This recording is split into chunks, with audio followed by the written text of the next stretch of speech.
Welcome to The Crunch with Crib.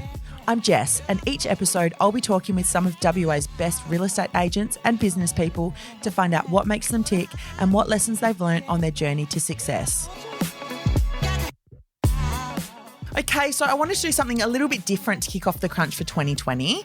We're not only in a brand new year, but we're also in a brand new decade. So we're doing a special on generational change in real estate because I've spoken to a number of clients last year who either seem to be passing the torch or having the torch passed to them. So for our first few episodes, we're going to be featuring teams or agents, family or co-workers that include a teacher and their student. So I'm going to be speaking to agents who came up in real estate before Facebook and SMS and their proteges whose mobile phone probably hasn't left their hand since they started their career. So to start our special series, we are welcoming Kirstin Dunn and Soulla Semple of Semple Property Group onto the show. I'm very excited. Welcome, ladies. Thanks for having us. Thank you. Thank you for coming in. Now, Soulla has been in real estate since 1992 and her daughter Kirstin followed in her footsteps in 2005 and is now the licensee and director of Semple Property Group. Welcome to The Crunch. Excited to be here. And I love that as we were getting ready, I asked Soulla if she's done a podcast and she said no, but she did record a CD for Lee Woodward, which really highlights exactly what we're talking about, the kind of changing technology and the change in everything that we're doing. So to kick off, guys, the first question that I wanted to ask you was about your very first sales, each of you. If you could tell us about your first sale in real estate.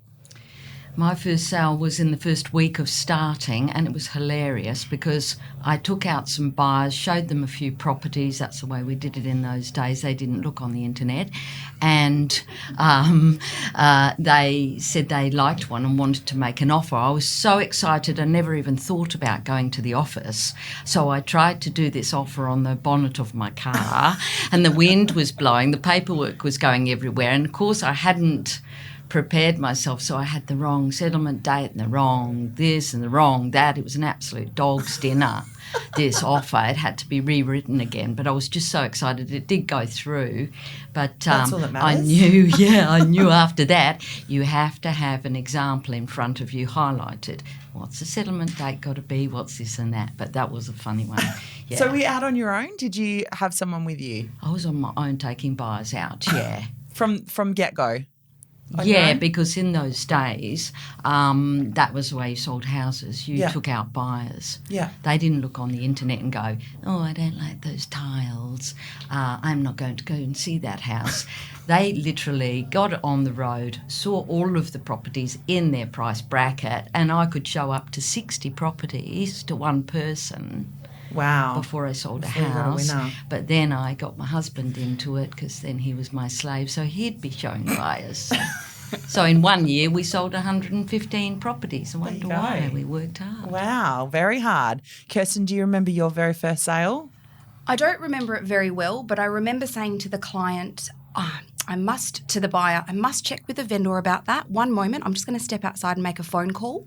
And I would call Chris Tully, my licensee, and go, they've just asked me this question, what do I say? And she would give me the dialogue to say, which I'd known because I'd heard it from Mum and from Chris and from other agents in the office. But that first time I remember probably making about 6 or 7 phone calls back to the office saying, I'm just going to step outside for one moment and going, and what do I don't know what the answer to that is because I learnt very early never to assume, to always just get the right answer.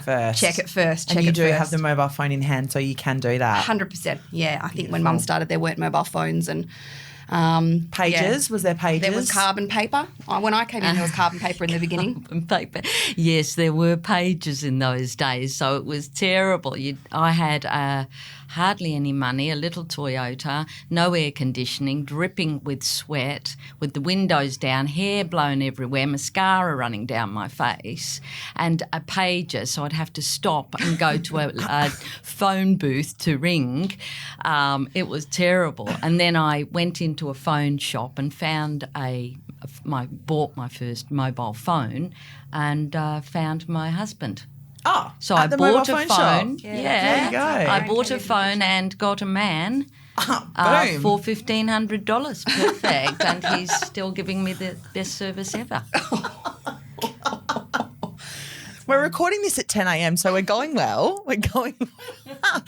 Soulla, tell me, apart from obviously you were talking about having to show buyers a lot of properties and stuff in those early days, how has the role of real estate agent changed since you first started? What do you think the main changes have been?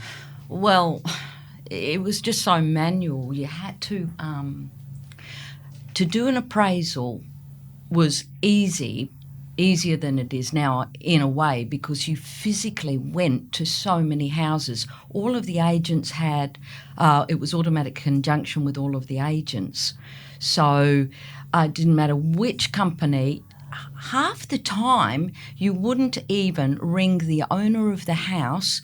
You just asked the agent if you could take a buyer through their property, different company or our company, it didn't matter. And then, sometimes you wouldn't even ask the owner.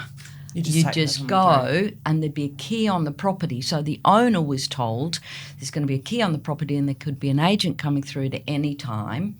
Can you imagine? It doesn't happen now. No. No way. Well, especially even the way people have to style their homes and get their property prepped for sale now. Yeah, so the owners were really conditioned to have their house tidy and clean all the time, which they didn't. And we, as agents, would go through. But I was a hard-working person because I had hardly any money, and so I took buyer after buyer out. They had no idea what was on the market. They had no idea what properties looked like because there wasn't the internet, there wasn't the Facebook, there wasn't a property on 6 or 8 websites to find and scrutinise every single room.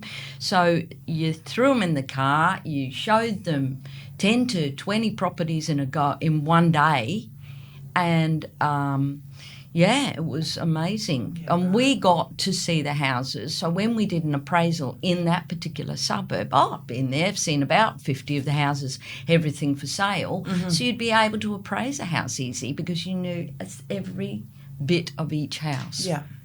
So a lot more personal knowledge rather than that data-driven stuff that goes on now. Kirstin, what's something that you watched your mum do as an agent when you were growing up that you can just not imagine having to do now? I think that it's the after hours appointments. She would come in, to the house at 9, 10 o'clock at night from and I did have to do this in the beginning of my career, driving an offer from vendor to buyer, from vendor to buyer. Unfortunately, that vendor lived in Hillary's and the buyer lived in Parmelia. So she would, just the amount of manually kilometres. And I do still agree that there is no substitute for belly to belly, and you do have to go and see those clients if there is, something that's really, really serious to be done. But if someone's going to write up an offer that's not sort of anywhere in the realms of acceptability, I can send them a DocuSign from the comfort of my bed at 9 p.m. Mum wouldn't. She would get up, get dressed in the suit, in the leather shoes and drive to wherever they happened to be. Yeah. Those massive amount of hours that she had to put in to get paperwork done was the number one. And I also remember when we were really little, she used to door knock. So she would pick us up from school, we'd be in the car, and I remember turn loop for some reason in Yangebup, and I remember her saying something about the gardens were all done up, they must be getting ready to sell.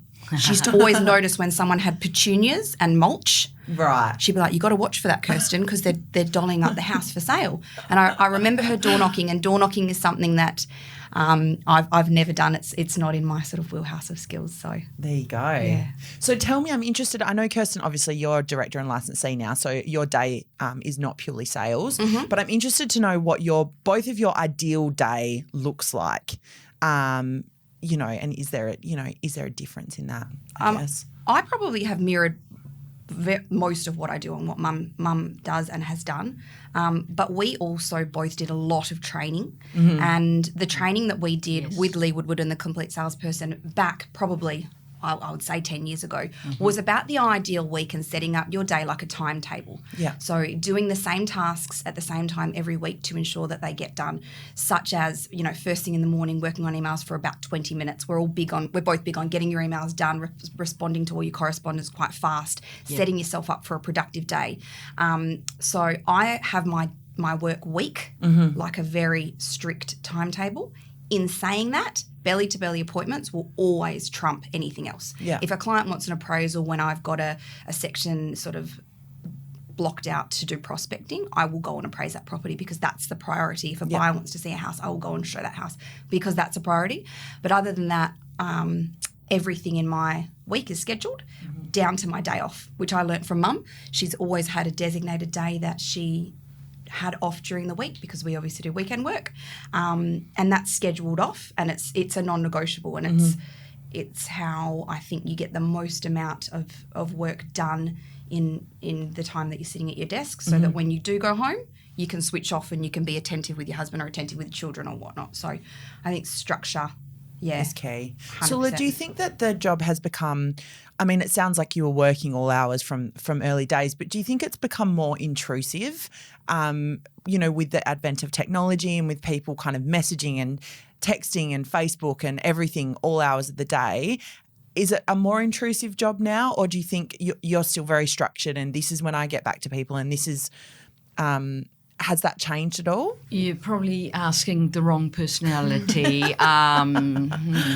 Anyone that would know me knows that I'm not a structured person. I'm not really. I'm a jump when things need to be done type of person. So, no, it's still the same chaos in the old days to now. It's just a job that is 24/7, and if you don't treat it that way, then you won't be successful. There's only 20% of all real estate agents are good, 80% are not. And the 20% are onto the business, whatever business it is, whether it's in the old days or now. If you're not onto it immediately, then you miss out. So I would get out of bed, put my caftan on and go straight to the computer and work. My husband would go, could you please come and have your breakfast? He'd have my breakfast ready for me. Back to the computer. Lunchtime, same thing. Back to the computer or whatever business I did during the day, jump in the car, do appointments, whatever. Back to the computer again, and he'd be ready with the dinner. I think it's always been very intrusive for Mum because she's always been that person that I remember being at a dinner party and someone would phone her to write an offer up and she would go, I'll be back in 30 minutes. And she's always had that personality of if a client needed... Work comes first. Because she's taught me that buyer can change their mind in an instant, especially more so now. Yeah. It might not be their friend that tells them not to put the offer in. It might be realestate.com dinging with a new listing. Yeah. So she's very much been... Jump. I'll be back. Yeah. It's got to come first. Yeah. Put the alfoil on the dinner. I'll be back. Yeah. Is there anything, Soulla, that you have, any belief or any habit that you've changed or adopted that you've learnt from Kirstin? I think I'm 62 and I think, that Kirstin's taught me a lot. I mean, just now she taught me about the app for parking. I love it. But like she said, we've done a lot of training and you don't want to come to training with me because I want to sit in the front row and the whole time I'll be going, that's good, writing down all this. So we're kind of like alike in that respect. So excited and enthusiastic and always learning, always learning. I'm interested in the training because we obviously mentioned the CD at the start and training's such a big thing online now, Facebook and video and, there's so much available. Has it always been so accessible? Or was it something that you really had to seek out before? I think because we enjoy it. Yeah. We have always been in a sphere where we see it, and it might not have been real estate training. We also did presentation training at Tully's with boxing. So it looks like the Danny Green. Danny Green, fabulous. Yeah, so we don't necessarily need training in the real estate sphere. Yeah. We will listen to anyone that's got a story and learn something from that person. Yeah. So I remember when we went to the First National Convention over and there was the boys that kayaked from Australia to New Zealand and we were both sitting there. Inspirational. Hysterically crying when she was telling about how he told his mum he was going to do it and we just thrive on that sort of stuff. And I think that when you do really like training and growing and learning, you seek it out and also someone will say, hey, I'm going to go along to this. And you're like, yeah, I'm keen. And I go to Business Chicks breakfasts with my girlfriends and we heard Ida Buttrose the other day.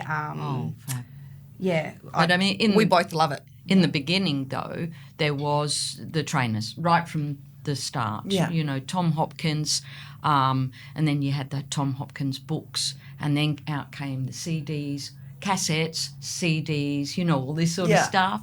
Now you guys have got podcasts. It's fabulous. Yeah. So, yeah, to answer your question, always from the beginning. Always been And very. the ones that don't do the training and learn about diet, because that's part of our training was dieting and looking after your health and looking after your stress. It's not in real estate. It's not just about how to sell a house. Mm-hmm. No. Self-care is incredibly important in real estate. Mm-hmm. Drinking enough water, eating the right foods, making sure you're getting enough sleep. Having a Because husband that will make sure you're eating breakfast. yeah, burnout is real in our industry, unfortunately, because you can put your body sort of as a second place to the job, and that's where stress can be something that manifests into unhealthiness. Hey guys, sorry to interrupt, but I wanted to jump in and let you know about our new podcast, Off Market Perth. Off Market is the latest project from Crib Creative. Every fortnight you can join me, Shane Beaumont, Ross Hunter and a special guest as we break down Perth's property market. You can find Off Market Perth wherever you listen to podcasts. And if you enjoy the show, please don't forget to subscribe and be sure to tell a friend. Now I'll let you get back to your listening.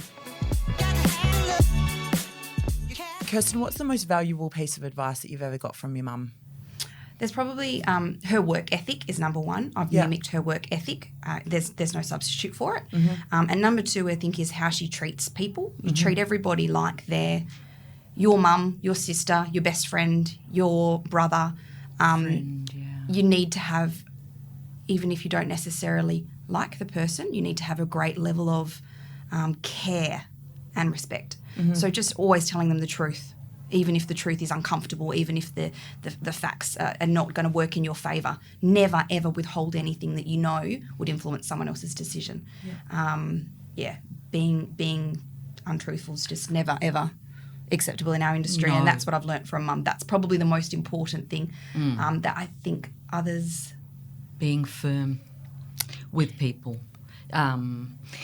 It's a lot of people get uncomfortable about being firm with someone else. Yeah. So you and I know to say, hey, come on, you really want this house, you need to pay more and not leave until they're ready to offer more. Your negotiation tactic is strong with people in a nice, kind way without pushing them away and not giving up, because a lot of people, you know what I mean, like us. Yeah, Kirstin, have you told me a story before about your mum staying in someone's house? Oh my gosh, I'll never forget that. I shadowed Mum for years and years and years before I sort of became a salesperson on my own. And I remember going to a house in Beelia with you, and it was this absolute huge mansion, and the seller would not counter offer this buyer's offer. And I sat there, and I would have left after the first 30 minutes, and you would not leave this man's house without him counter offering. And you had the sales across the dinner table, and his wife's cleaning up the kids' dinner on the other side of the table. And you said, I have to get a counter offer. This isn't the end of it. We have to keep on going, blah, blah, blah, blah, blah. We were there. I think we would have been there for a good 2 hours, maybe longer. Yeah. You were drinking, have another water, please. And then you'd go, now, come on. This house is definitely selling. What do we need to get it to? We're not going to counter at that because we've already countered at that. And you just went on and on and on. Broke him down, Soulla. Yeah. I did, it's in like, a nice way. Oh, a very respectful way. You weren't aggressive at all, but different tactics, the negotiation. Hard 1 minute, soft the next, Yeah. joking Like a about cop. something. Yeah. Like a what? Like a cop. A cop. Oh, yes. And it used to be you were the good cop and I was the bad cop. I'm always the good cop. I don't, You're tough. Don't. So is there anything that you've seen Kirstin do, you know, in her later career now, technology she's implemented or adopted or anything like that you thought you're an idiot, and then later you've thought, maybe I'll give you that one? Or you're pretty open-minded? Yeah. Yeah, I can't think of seeing you do anything that I thought. Mum doesn't. I'll say to her, hey, Mum, what do you think about this idea, blah, blah, blah, blah, blah. And she'll say, why are you asking me that? Just do it. Just do it. When you know, we were looking at the first premises that we went into, I don't even think you saw it before we signed the lease. You were like, just do it. I trust you. She trusts me to make, you know, decisions that are going to benefit us. Yeah. So she doesn't... Yeah, she doesn't really ever... I don't think that Mum wants to have her input on things that she doesn't know a great deal about. You know, if there's a topic that she doesn't know a great deal about, she's not going to be someone that needs to have input in it, whereas someone else might be like, I have no idea, but I need to have a say. Mum's not like that. Yeah. I kind of like the fact that Kirstin is showing me the advances of real estate, you know, and I'm like, wow, that's so cool. That's so neat. Wow. It's more like that than, I can't think of anything that I've thought, that's a dumb idea. Not at this stage. I might get back to you, but no. I can't remember that. Yeah, I think she likes, I think the only thing you might dislike is the lack of belly to belly. The fact that we can DocuSign offers and Mum would have... As long as you're getting the offers through the way you do it and you do get the offers through, you are a good salesperson and that's your forte. Yeah, I'd like to train a few people, or Kirstin would like to train a few people too, because you know where they're going wrong and they're not. You need to push them a bit, you know. They might give up on a contract. Our old boss told us a lot, Chris Tully. Okay. She was very good, and I'd be speaking to her at midnight, 10 o'clock, 11 o'clock at night, and saying, how will I get this offer through? They won't come up that $5,000. And she'd say, have you done this? Have you done that? Have you done the repayments? And you just learn. And Kirstin learned from that as well. Yeah, you just add more to your repertoire of negotiations so that where there's a contract that another real estate agent might have discounted, we're getting contracts that start $100,000 under asking price and we're getting them through. Tell us, and just for the listeners tell us about your sales area and your median sales price. And yeah, so we work in the Coburn area, Coburn and surrounds. Our median price is around about that $450 mark. Yeah, so 100 under asking is a lot. 100 under asking is a massive amount, but we get it. I think we probably get it once a month. Yeah, once a month. We get the 80% of our buyers are first home buyers, and all sorts of different cultural backgrounds, but mostly first home buyers. Very few investors at the moment. I think we sold maybe 4 to investors in the last 12 months. Most of our market is first home buyers, and unfortunately, there are websites that have a estimate for the property, which is just a summation sort of method with different calculations. And some properties, it will have it at a ridiculously low price, and they'll say, "Oh, well, the Domain.com report showed me that this property is worth $390,000, and it is worth $490,000 based on the sales that are as comparable to that house." But that's where they want to start because of the incorrect information that they've found online. Yeah. And then it's our job to show them the correct information, send them the links to the similar ones, send them to links to the higher ones where they could get their house to be at with a little bit of TLC or what it might be. So, yeah. Soulla, has that must have changed, the amount of data that buyers have access to now as opposed to, but prior to the internet. Has that really changed your negotiation? No, because the agents used to be all negotiating with each other and working with each other, where now they only look after their own listings. Right. So, but when I started, all of our mates from all different companies would tell us what they sold their properties for, and because we'd been inside those properties, literally knew them, then when we tried to get an offer through, we could say to the buyer, LJ Hooker's property so-and-so sold for that, so how can you possibly be offering so-and-so for this one? You know that one. And they would try to pull the wool over your eyes, as they do now, try to pull the wool over your eyes. And if you can prove logically and statistically now or then in the old days what the property is worth. It is definitely worth what I'm trying to ask you to pay for, and you say it in that genuine way, and you have the statistics, then they go, yeah, I know that one sold for that. Oh, yeah, I know that one sold for that. I missed out on it. And so in the end, you wear them down with the fact, I know you're trying to pull it all over my eyes, but no. You're not going to. Come on. So where Mum used to have brochures telling them what they all sold for, I've got links that I send them to show them what they're all selling for. So yeah, that's right. Yeah. And even nowadays, I used to do that. I'd have an Italian screaming at me at the other side of the table. Hilarious. It was funny as. All the brochures everywhere, and I'd be throwing the brochures at him. He'd be throwing the brochures back saying he's not paying. I'd throw another one forward and go, come on, you're joking. The louder they get, the louder I get. If they're whispering, I'm whispering. I'm mimicking them. We do that, don't we? Mimic the person sometimes you're I hear with. myself with a Kiwi accent because I'm copying the client that I'm with. I'm like, oh, yeah, no, I'm Kirstin. Where did that come from? So tell me, ladies, combined 30 plus years of experience, what do you, if you meet a new rep or, you know, a rep comes into your office, what do you see in someone that makes them a good sales rep? I think good sales reps come in all different shapes and sizes because some people that have come into the office we used to work at, Mum and I might go, what, they're never going to, you know, sell a lot of real estate, and they do.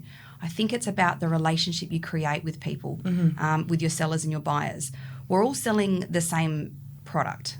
It's got to be the real estate agent that can facilitate that deal by being someone that the seller and the buyer both like to be around and both value their, you know, input, the relationship that you create so both of those parties feel safe.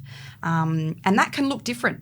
That can look very different because Mum and I have different approaches to listings and negotiation, but we both will get to the same output sort of at the end of the day. I think that in our office, you number one need to be a team player. So we all work together. We do not work as, you know, two against one. You know, the team is competing against the rest of the guys. It's very much like we all want everyone to be successful, so we help one another out. And I think that's great because you learn from different people's skill sets. So I might take from Tanya, she's really great at administration and organisation and the back end, and I'm trying to learn more from her. Whereas Brian is really, really good at his at crunching and at sealing the deal at the end of the day, and his negotiation is something that I'd like to learn from him. You learn from everybody. Yeah, I think it's a collaborative event, and that's what we look for. I don't think that it looks a certain way as far as I would never say next salesperson that we hire needs to be between 20 and 30, must have debt no less than 500,000 K. Debt does help make a good salesperson, 110%. Absolutely. If you are in a lot of debt, you will work your butt off. Because you have to. You have to. It's a non-negotiable. Yeah. But they've got to be positive. Yeah, positive, team player. And I don't like no people. I like yes people. Yep, completely agree with that as well. No people are selfish and they shouldn't be in well, our office. Our office is definitely a yes people group. So if someone says... A property manager says, oh, my gosh, I'm stuck over in Armidale because there's a road closure. I've got a home open at 2:45. I'm never going to make it. One of the sales reps will jump in their car and do it because our office is yes people. Yeah. If I'm at an appraisal and it's running late because I'm not leaving until I get the deal, I will text the office group chat and say, can someone get my kid? Yeah. And so everybody will say yes. Someone will get your kid. Everybody will be like, I get them. No, I'll get them. I want to go through McDonald's drive-through with them on the way through. So, yeah, I completely agree with that. Yeah. We've spoken about coaching and you guys learning a lot. What's the worst piece of advice you've ever heard about real estate? I personally dislike scripts and dialogues. Yeah. Because they come out... No. Practiced. They come out, it doesn't sound genuine to me. Well, if you learn them, you have to put them in your own language. Everyone's so different. Their personalities are so different. So the way I speak to someone is different to the way you speak to someone. Yeah. And I've taken people along with me to appraisals or whatever, and the colleague I'm with, when they get in the car afterwards, they go, I cannot believe you said that. Because I'm so intrusive on, so you've got cancer. Why? what happened? And, are you going to be okay? Tell me all about it. And, yeah, but the worst piece of real estate advice... Mine is scripts and dialogues. They're not. I suppose I don't just like, ignore any dumb stuff. I don't know. I don't like I don't like reciting things from memory. I like responding to people genuinely in that moment based on what they've told me. Well, And if it's if it's an objection to my fee or an objection to a characteristic about that property, I think you need to take everything that person's told you and respond genuinely, opposed to reciting something that you've learnt. But we know what we don't like in real estate training, and that's why we don't go to those sort of trainers. Yeah. You go to one of them and then you go, well, we've gone to one of them and we've gone, oh, that wasn't for us, and we won't go to that again. Yeah. So my final question, Soulla, you've been in real estate since 92 and Kirstin since 05.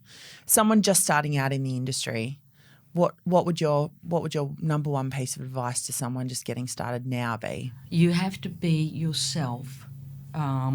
You have to go with the top seller in your office, tag them, follow them around, ask them, please may I come to all of your home opens, listen to the way that top seller speaks to people, and learn, do tons of training, be dressed immaculately, lovely, beautiful, clean car, nice car, look good, look professional, and fake it till you make it. Just You pretend. took my line. That was the one thing I was going to say. Fake it till you make it. Oh, yeah. 100%. Yeah. But you've got to be yourself, your own humour, your own positive, and be positive and be... it doesn't matter what situation you're thrown into, whether it's, you have to do an appraisal, you've just met someone at a home open, they want an appraisal, I'll do that for you, and pretend you're one of the top sellers of Perth and you've never even listed a property. Just pretend, fake it, and go there. But you have to learn real quick, straight away, read books, listen to podcasts, everything. You need to learn. What was it Tom Hopkins said? One of the most important things for a sales rep is to know that you have to take 10 no's. So if someone says no to you, I don't want to put in an offer, or I don't want to list yet. Thank you for the no. Thank you for the no. The next person says no to you. Thank you for the no, thank you for the no, keep going. And you get so excited because there's going to be, the 10th nose is going to be yes. You're going to get a yes. Grab those no's and be happy about it. Collect them. Yeah. Kirstin, I'm going to change my last question for you. Yep. I'm wondering what you think the biggest challenge is for new agents that agents face today, and is that different to maybe what the big challenge was that you guys faced when you started? I think the biggest challenge that new real estate agents would be facing is building relationships. So I'm very lucky that I worked under Mum for over 10 years. So I inadvertently made relationships with her clients. And now I have relationships with her clients that they will call me, and I will be the only person that they call to list their house for a really great price in today's market, sell their house. They're really happy because they trust me because of her relationship. If you come off the off the street and you've never sold a house, listed a price, appraised a house, you don't have those relationships, and creating the database of people is really difficult. So that's where you have to go to all of your friends, all of your old work colleagues, and let them know, hey, I'm in real estate now. I'd love the opportunity to give you a price on your property. We know that you're not selling it, just to get the practice under my belt sort of thing. But the relationships that you build over a career are what make appraisals, what make your phone ring. And that's the hardest thing, I think, because there's so many. Soulla's got her hand up. Yep. I just wanted to say how when I started, I knew no one in real estate, and I was new to Perth. So what I did was I opened other reps' houses. Yeah. And they gave me all the crap stuff that was not going to sell, and I just open as many as possible, and they couldn't even say no to me. I don't mind when I do it, how I do it. I want to open your homes. Tag onto other Why? opens, yeah. To meet people. Because guess what? Someone's walking through going, I want an appraisal on my house. Mine's much better than this. Bang, you've got a client. You've got a buyer. Collects them. And that buyer that you look after is going to tell their friends. Their friends might be selling their house. So you grab hold of as many home opens, as many buyers, and physically get hold of people. Because if they like you, they're going to recommend you. And I've had people from 10 years later saying, I need to sell my house, can you put it on the market? You took me to 30 houses and I got car sick. I said, oh no, I'm so sorry. Yeah, I think our database is a massive strength of our business. It's probably the most valuable tool that we have. Yeah. And it was the most valuable tool that we had to list properties. But now it's the most valuable tool we have to sell properties. Our buyers database is about 2,900 clients, and they are very well managed buyers. So I think we do buyer management better than most people in the industry at the moment, because we understand that matching somebody that has money to spend to one of our stock is the most important part of our task in a relatively slow market. And that's why our November was the biggest month that Semple Property Group has had in what other people were saying was a bad market, because the database, the relationships, cultivating those relationships, knowing those clients and what they're looking for is the most important part of selling houses in a hard market. Mm-hmm. Beautiful. What a great note to end on. Thank you so much, ladies, Thank for coming you for having in. us. And good luck for the year to come. Thank you so much. Any of your people that need any help can always ring us and we'll give them help. Yeah, Beautiful. anyone that wants to come into our office, and we were fortunate enough that Paul Tonich did that for us when we were making an EBU, and our door's always open. Beautiful. We'll make sure that goes up in the show notes as well. Cool. Thanks, Thank guys. you. That's it for this episode. We'd love any feedback or guest suggestions, so please hit me up on Instagram on Jess@Crib to let us know what you think. Did you know about our new podcast, Off Market? Off Market is the latest project from Crib Creative.